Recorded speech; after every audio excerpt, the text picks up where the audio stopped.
The biting wind whipped around Dr. Elias Vance, carrying with it the scent of damp earth and ancient secrets. His worn tweed jacket offered little defense against the relentless chill of the British countryside in early spring. Below him, the muddy excavation site stretched out, a patchwork of trenches and meticulously labelled sections. To anyone else, it was just another field in Wiltshire, but to Alaric, it was a canvas waiting for a forgotten masterpiece to be revealed.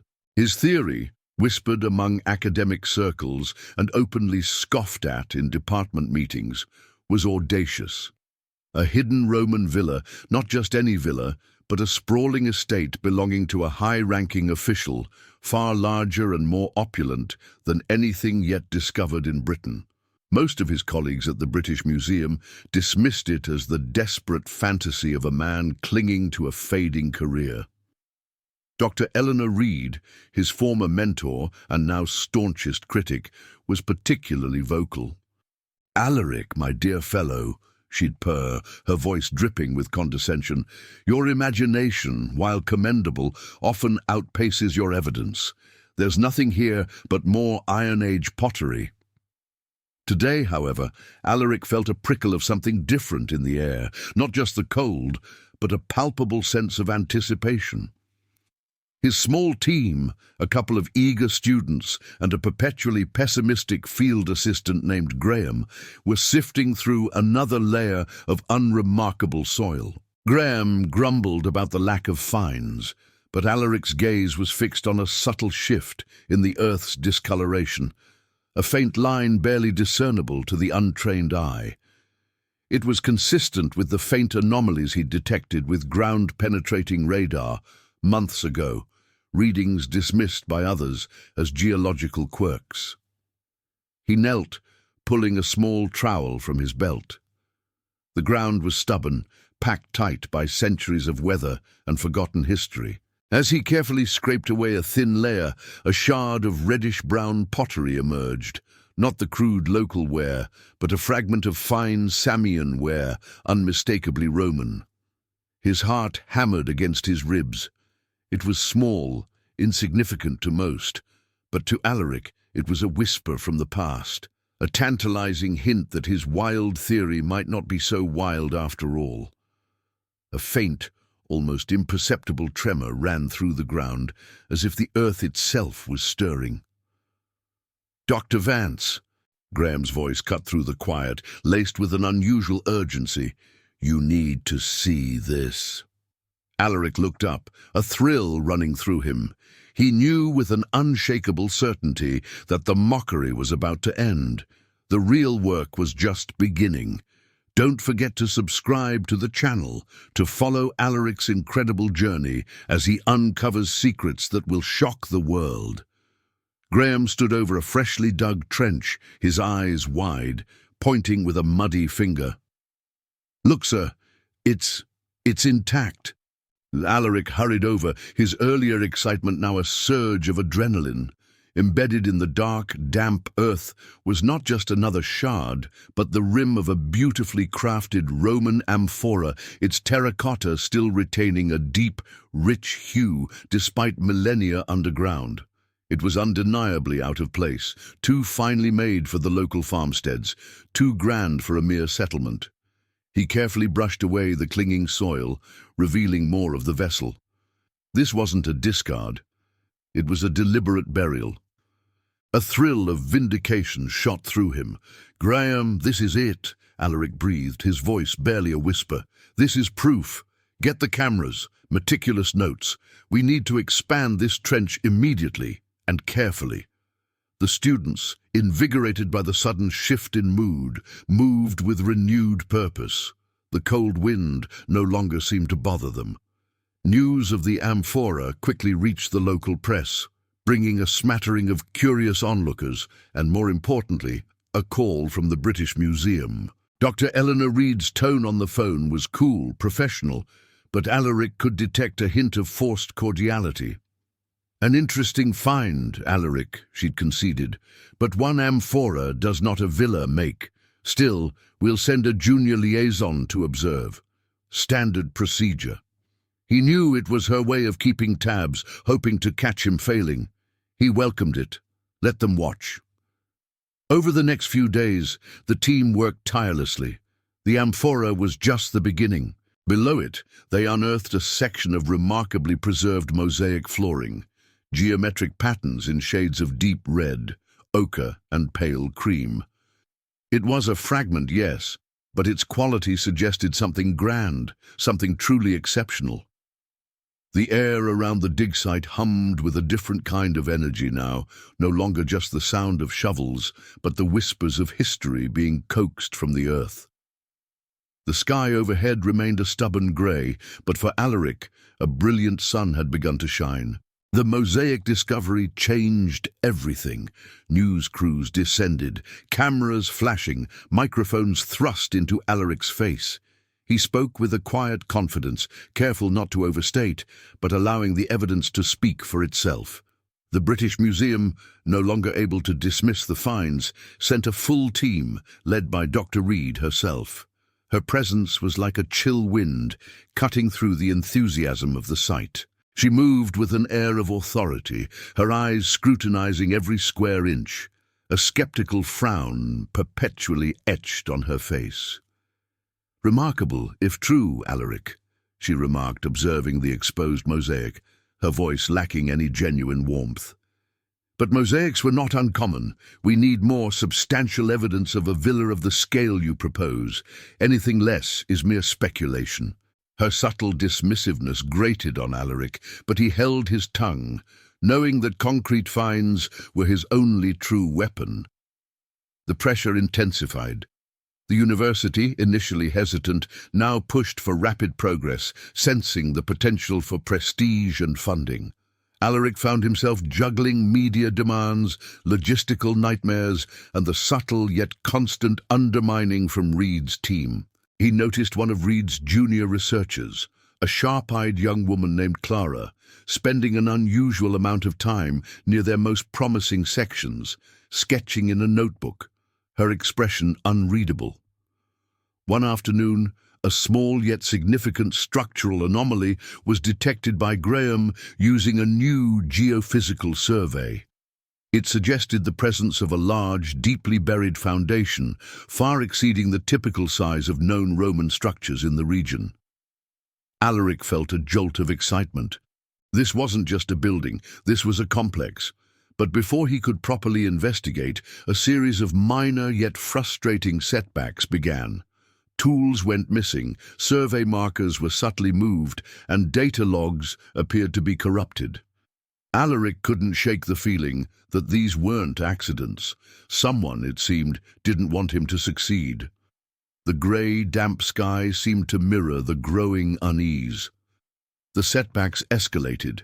A critical piece of surveying equipment was found deliberately damaged. Field notes from a key section of the dig went missing, only to reappear days later, soaked and illegible. Alaric's initial frustration gave way to a cold certainty. This was no longer a string of unfortunate coincidences. Someone was actively trying to impede his progress. His eyes fell on Clara, the young researcher from Eleanor Reed's team. She was often seen observing, her presence just a little too constant. He decided to approach her subtly. "Clara," he began, finding her alone by a recently exposed wall section, "you seem to have a keen interest in this site. What are your thoughts on the recent irregularities?" Clara stiffened slightly, her gaze darting away. "Irregularities, Dr. Vance. I've noticed nothing unusual, just the usual challenges of field archaeology." Her tone was clipped, too defensive. Alaric sensed her unease. He knew Eleanor Reed was ambitious, but to resort to sabotage. It seemed a step too far, even for her. Yet the evidence pointed to an inside job. He decided to confide in Graham. Graham, though a pessimist, was fiercely loyal. "Someone's messing with us, Graham. I think it's coming from Reed's camp." Graham's brow furrowed. "I had a feeling, sir. Saw Clara lurking near the equipment shed the other night, long after everyone else left. Said she was double-checking inventories." His voice was low, conspiratorial. The air grew heavy with unspoken suspicion, As they discussed their suspicions, a heavy rain began to fall, turning the site into a slick, muddy mess. The dig, already under pressure, became even more challenging. Alaric knew he had to act, not just to protect his work, but to protect his reputation and the truth. He decided to set a trap, a subtle test to confirm his suspicions. The next move was his, and he couldn't afford to be wrong. The stakes had never been higher. Don't forget to subscribe to the channel to follow Alaric's incredible journey as he uncovers secrets that will shock the world. Alaric's trap was simple yet effective. He intentionally misplaced a small, distinctly marked Roman coin near a section of the dig that only Clara had been working on recently. He then discreetly observed. Within hours, the coin reappeared among a collection of general finds from a completely different trench. A trench Graham had been meticulously clearing. It was a clumsy attempt at misdirection, but it confirmed Alaric's suspicion about Clara. He confronted her directly, not with accusations, but with carefully presented facts. "Clara," he stated, holding up a photograph of the coin. "This coin was found here," pointing to the initial placement, and then later here, indicating its rediscovery. He watched her carefully, her face paled and her composure crumbled. "Dr. Vance, I can explain," she stammered, her voice barely audible. "Doctor, she instructed me to slow your progress, to discredit your methods. She said your theories were reckless, that you were jeopardizing funding for more credible projects." Tears welled in her eyes. "I didn't want to, but she threatened my career, my scholarship." Alaric felt a surge of disappointment, but also a strange kind of empathy. He understood the immense pressure young academics faced. "Clara," he said, his voice softer, "what you've done is wrong, but you have a chance to make it right. Help me expose what's really happening here. The truth matters more than any career." He offered her a path to redemption, a chance to choose integrity over misguided loyalty. The sky, which had been a relentless grey, seemed to lighten almost imperceptibly as Clara, after a moment of tearful contemplation, nodded. "What do you need me to do, Dr. Vance?" Her voice was still shaky, but there was a flicker of resolve in her eyes. The path ahead was still fraught with challenges, but now Alaric had an unexpected ally. The deception was unmasked, and the real battle for the truth was about to begin. With Clara's cooperation, Alaric and Graham were able to circumvent the subtle sabotage, and the pace of the excavation accelerated. Clara, now determined to right her wrongs, provided invaluable insights into Dr. Reed's strategies, allowing Alaric to anticipate and counteract them. Their combined efforts bore fruit quickly. Following the deep geophysical anomaly, they began carefully excavating a particularly stubborn section of Earth. The ground was unusually compacted, almost as if it had been deliberately reinforced. Graham, working with a pickaxe, struck something solid with a dull thud. "Sir, I think we've hit bedrock, but it feels too smooth." Alaric rushed over, his heart pounding. He began to meticulously clear the surrounding soil with a hand trowel. What emerged was not bedrock, but a perfectly cut, large stone block, expertly fitted into others.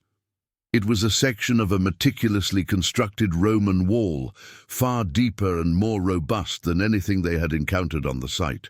This was not a superficial ruin. This was a substantial, buried structure. As more soil was cleared, the outline of a large, perfectly preserved archway began to reveal itself. It was clearly an entrance, sealed for centuries. The air around them grew heavy with the scent of damp earth and something else, a faint, almost metallic aroma, like ancient dust and confined space. The sky, which had been overcast for days, briefly parted, allowing a shaft of sunlight to illuminate the unearthed archway, casting it in an ethereal glow. "It's a chamber," Alaric whispered, his voice filled with awe.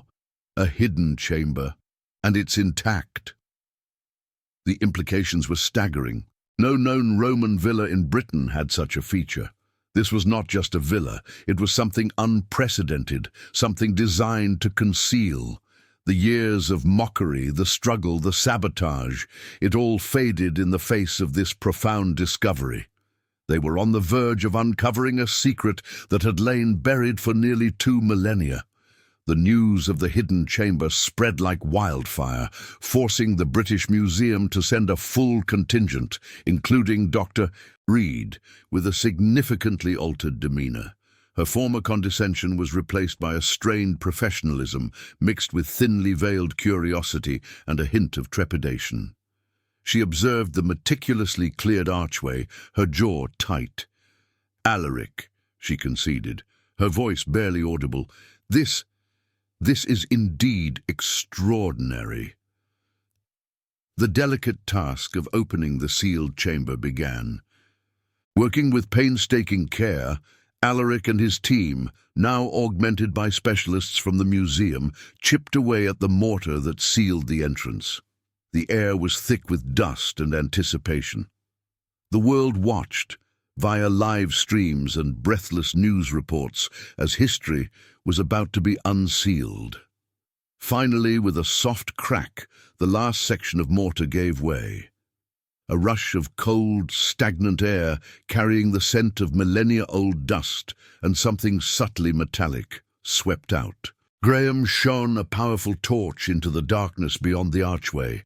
The beam cut through the gloom, revealing a large, vaulted chamber surprisingly free of rubble. And then the light landed on it. In the center of the chamber, on a raised stone plinth, sat a collection of artifacts that sent gasps through the small crowd gathered at the entrance. Gleaming in the torchlight were exquisitely crafted golden goblets, their surfaces intricately chased with scenes of Roman mythology. Beside them, silver platters, adorned with delicate engravings, caught the light. Emeralds, rubies and sapphires, set into ornate brooches and intricate necklaces, sparkled with an intensity that defied their age. It wasn't just a collection, it was a treasure, a cache of incredible wealth and artistry, preserved untouched for centuries. Alaric stood speechless, the weight of the moment settling upon him. This was not just proof of his villa, this was something far greater. A hidden treasury, a secret vault. The world would never look at Roman Britain the same way again. The grey, persistent drizzle outside seemed to evaporate, replaced by the brilliant glow emanating from within the vault. Don't forget to subscribe to the channel to follow Alaric's incredible journey as he uncovers secrets that will shock the world. The discovery of the vault and its unimaginable treasures ignited a global sensation. Elias Vance, once the ridiculed academic, was now hailed as a visionary, his name synonymous with one of the most significant archaeological finds in British history. The site became a whirlwind of media attention, security personnel, and experts from around the world. Dr. Eleanor Reed, chastened by the irrefutable evidence, publicly acknowledged Alaric's foresight, though her apology felt hollow and carefully worded. Clara, having revealed Dr. Reed's coercion, was given a fresh start by Alaric, and quickly distinguished herself with her sharp intellect and newfound integrity. Graham, for his part, shed his perpetual pessimism, now walking with a buoyant, almost proud stride. However, triumph often came with its own set of challenges. The sheer scale of the treasure meant complex legal battles over ownership and heritage. Various international bodies and even private collectors began to make claims, adding layers of bureaucratic complexity. Alaric found himself spending more time in meetings and less time on the actual archaeology, a frustration he felt deeply. Furthermore, the immense value of the find attracted unwanted attention. Security around the site became paramount, with round-the-clock surveillance and armed guards. Alaric felt a constant low thrum of anxiety. The priceless artifacts were safe for now, but the world was suddenly a much more dangerous place. He observed the relentless press conferences, the endless debates over how to house and display the treasure, and felt a strange sense of detachment. The personal satisfaction of being proven right was immense, but it came with a heavy price. The quiet, solitary pursuit of history had been replaced by a very public, very complex responsibility. The once serene landscape now felt charged with a different kind of energy, an almost predatory hum. Months turned into a year. The Wiltshire Roman treasure, as it was officially dubbed, was meticulously catalogued, conserved, and eventually displayed in a purpose-built wing of the British Museum. The opening was a grand affair, attended by dignitaries and media from every corner of the globe. Alaric, impeccably dressed, stood beside the Prime Minister, a humble figure amidst the grandeur as the ribbon was cut. He walked through the gleaming new galleries, observing the crowds marveling at the golden goblets, the silver platters, the glittering jewels. Each artifact was a testament to the skill of ancient Roman artisans, and a silent confirmation of his unwavering belief. He watched children press their noses against the display cases, their eyes wide with wonder, and felt a profound sense of accomplishment. This was his legacy, a piece of history brought back to life for generations to come. Clara, now a respected junior curator at the museum, approached him, a genuine smile on her face. "Dr. Vance," she said, "it's magnificent. You changed everything." Her words, simple yet heartfelt, meant more to him than any accolades or awards. Graham, now a sought-after field consultant, clapped him heartily on the back. "Told you, sir, you had a feeling." And what a feeling it was. Yet, amidst the celebration, a quiet melancholy settled over Alaric. The thrill of the chase, the intellectual challenge of deciphering history's clues, was largely over. The field, the muddy earth, the whisper of ancient secrets, that was where his true passion lay. He realized that while the treasure was public, his personal journey had been deeply intimate. The sky outside the museum was a clear, brilliant blue, but Alaric found himself yearning for the familiar grey skies of Wiltshire, and the earth waiting to reveal its next secret. The fame and recognition were immense, but Alaric Vance remained at heart a man driven by curiosity and the thrill of discovery. He leveraged his newfound influence not for personal gain, but to advocate passionately for greater funding for archaeological research and to champion ethical excavation practices across the globe. He became a highly sought-after speaker, his calm demeanor and genuine enthusiasm inspiring a new generation of aspiring archaeologists to look beyond the headlines and embrace the quiet dedication required for true historical unraveling. He found a different kind of satisfaction in shaping the future of his field. One damp, familiar morning, however, Alaric found himself exactly where he preferred to be, back in Wiltshire. Not at the now heavily secured and carefully managed villa site, which hummed with the constant activity of tourists and conservationists, but at a remote, unassuming field several miles away. The air was crisp, carrying the raw, earthy scent of wet grass and distant rain. Graham was with him, a new geophysical survey machine, humming softly, its rhythmic pulses a comforting sound in the quiet landscape. Clara, now a formidable academic in her own right, her initial misguided loyalty replaced by unwavering dedication, had joined them, notebook in hand, her sharp eyes scanning the terrain. "Are you sure about this, sir?"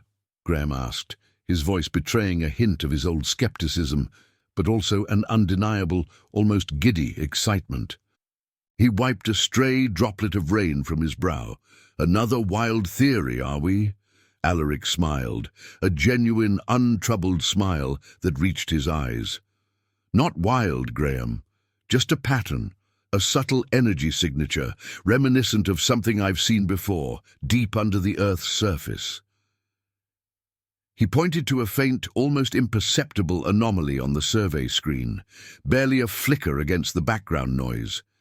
It was the kind of ghost signal most would dismiss as geological interference. It's small, insignificant to most. It doesn't scream treasure.